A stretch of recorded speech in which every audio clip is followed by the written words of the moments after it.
ದೇವರ ಪರಿಶುದ್ಧ ನಾಮಕ್ಕೆ ಸ್ತೋತ್ರ ಉಂಟಾಗಲಿ. ನಾನು pastor Manoj Paul, king of ever international ಮಿನಿಸ್ಟ್ರಿಯ ಒಂದು ಸಭೆಯ ಸಂಸ್ಥಾಪಕರು ಮತ್ತು ಸಭಾಪಾಲಕರಾಗಿ ನಾನು ಬೀದರ್ ಪಟ್ಟಣದಲ್ಲಿ ಸೇವೆ ಸಲ್ಲಿಸ್ತಾ ಇದ್ದೇನೆ. ಮತ್ತು ನಮ್ಮ ಸಭೆ ವತಿಯಿಂದ ಸಮಸ್ತ ಬೀದರ್ ಜನತೆಗೂ ನಾನು ನನ್ನ ಹೃದಯಪೂರ್ವಕವಾದ ವಂದನೆಗಳು ಸಲ್ಲಿಸ್ತೇನೆ. ಮತ್ತು ಕ್ರಿಸ್ಮಸ್ ಒಂದು ಸೆಲೆಬ್ರೇಷನ್ ನಿಮಿತ್ತವಾಗಿ ನಿಮ್ಮೆಲ್ಲರಿಗೂ ಹಾರ್ದಿಕ ಸ್ವಾಗತ ಸಲ್ಲಿಸ್ತೇನೆ.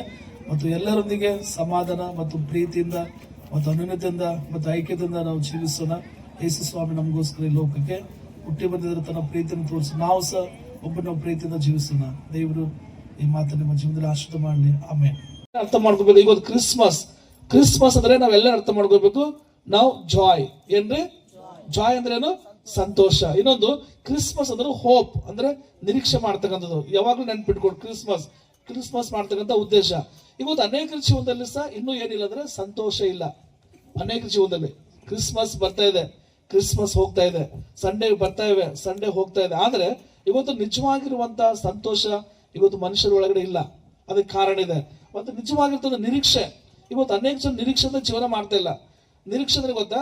ನಿಮ್ಮ ಒಳಗಡೆ ಸಂತೋಷ ಇರ್ತದೆ. ಪ್ರತಿದಿನ ಏನಿರ್ತಾರೆ? ಸಂತೋಷ, joy. Christmas every day celebration. ಪ್ರತಿದಿನ ಆ ಸಂಭ್ರಮ ನೀವು ಆಚರಿಸ್ತಾರೆ ಪ್ರೇರ. ಯಾಕೆ ಗೊತ್ತಾ? ಸೊ ಪ್ರತಿದಿನ ನೀವು ಬೈಬಲ್ ಓದ್ತಕ್ಕಂಥದ್ದು, ಪ್ರಾರ್ಥನೆ ಮಾಡ್ತಕ್ಕಂಥದ್ದು, ಏನಂತಂದ್ರು ಆರಾಧನೆ ಮಾಡ್ತಕ್ಕಂಥದ್ದು, ಇದು ನಿಮಗೆ ನಿಜವಾಗಿ ಸಂತೋಷ ತರುವಂತಾಗಿದೆ. ಒಬ್ಬ ವ್ಯಕ್ತಿ ರಕ್ಷಣೆ ಹೊಂದಂತರ ಇದು ಮಾಡ್ತಾ ಇರ್ಬೇಕು. ಪ್ರತಿಯೊಬ್ಬರು ಅವ್ರ ಒಳಗಡೆ ಪ್ರತಿದಿನ ಅದು ಸಂತೋಷ ನೋಡ್ಲಿಕ್ಕೆ ಸಾಧ್ಯ ಪ್ರೇರ. ನಾವು ನಿರೀಕ್ಷೆ ಕಳ್ಕೊಬಾರ್ದು.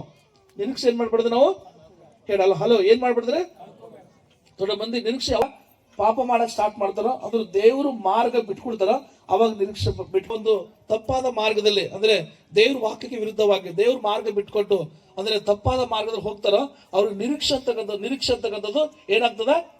ವಾಕ್ಯ ನಾನು 4 ವಿಷಯಗಳು ಹೇಳ್ತೇನೆ.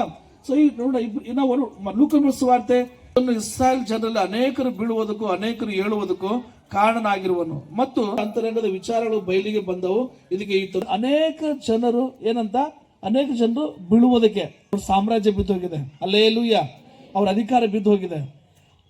ಯಾವಾಗಂದ್ರೆ ಯೇಸು ಹುಟ್ಟಿದ ನಂತರ. ಮತ್ತು ಅನೇಕ ಜನರು ಯೇಸು ಹುಟ್ಟಿದ